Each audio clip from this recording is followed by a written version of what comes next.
12 నెల 15వ తారీఖు నుండి. అంటే మీరు ఎన్ని సంవత్సరాల నుంచి చేస్తారు?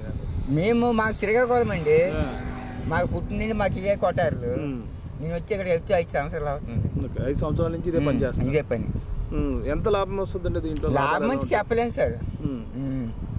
ఒక సంవత్సరం లాభమే పొందుతాం, ఒక సంవత్సరం నష్టమే పోతాం. ఎన్ని ఎకరాలు చేస్తారు మీరు? నేను అంత ఒక 50-60 సెంట్లు అంతే. 60-60 సెంట్లేనా? అసలు ఉప్పు తయారీ విధానం ఎలా ఉంటుంది? ఉప్పు తయారీ అదే చెప్పాను కదా మొదటిసారి. మన ఫస్ట్లో మన పని బట్టి అలాగా చేసుకుని వస్తే రాగా గట్టిగా తయారైతే, గట్టి తయారవగానే ఇంకా పంట నీరు అనేసి కడతాము. కట్టాక దాని పండి వస్తుంది అనమాట. అప్పుడు 2-3 ట్రిప్పులు నీరు కట్టిన తర్వాత ఉప్పు తయారైపోద్ది. ఈ ఉప్పు మరి మీ దగ్గర నుంచి ఎవరు కొంటారు? సాగుకర్లే, సాగుకర్లు ఉంటారు.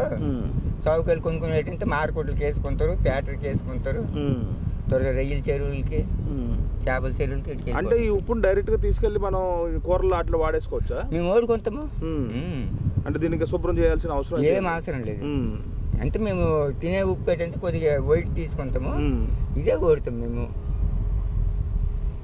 సుమారు ఎంతమంది కూలీలు మీకు అవసరం అవుతారు? లేదా మీరు మీ భార్య భర్తే చేసుకుంటున్నారా? లేదు, మొత్తం ఈ చివరి నుండి ఆ చివరి వరకు మా జిల్లా వాళ్ళే. సుమారు ఎంతమంది ఉంటారు? మేము ఎన్నాళ్ళు తోలి ఇంచుమించు ఒక 20 కుటుంబాలు వచ్చేవాళ్ళము. ఈ సంవత్సరం 10 కుటుంబాలు వచ్చాము. 10 కుటుంబాలకి అక్కడ 3 కుటుంబాలు ఆ కోటారులో ఉండిపోయారు అన్నమాట. సుమారు వచ్చి ఇక్కడే ఉండి ఇక్కడే చేసుకుంటారా? మేము మామూలుగా మేము ఉండే శ్రీకాకుళం, వెళ్ళిపోతాం 6వ నెల 15వ తారీఖు కల్లా వెళ్ళిపోతాం. మళ్ళీ 12 నెల 15, 20 వస్తాం. అంటే మళ్ళీ వేసవకాలం వస్తుంది. వర్షాకాలం అంటే వ్యవసాయం చేసుకోవడం మేము ఆ ఊరు సైడ్. అంటే సుమారు సంపాదన ఎలా ఉంటుంది? సంపాదన చెప్పలేను సార్, వర్షం బట్టి. ఇప్పుడు వర్షం పడిపోయింది అనుకో, ఒక 10-20 రోజులు మనకు ఖాళీ దొరికిపోద్ది. వర్షం పడిపోతే ఇలా నిగడ్డమే.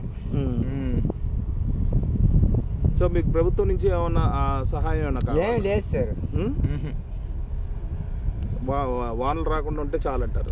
వానలు రాకూడదు. రెండోది ఏంటంటే మనకి కంపెనీ కాబట్టి మనకి రూమ్ అద్దె, కరెంటు బిల్లు, వాటర్ గేటర్ మనకి ఏటి అవసరం లేదు, అంత కంపెనీ చూసుకుంటుంది. ఏ కంపెనీ ఇది? బాబాజీ కంపెనీ అనేసి. ఎక్కడ, ఏ ఊరు అది?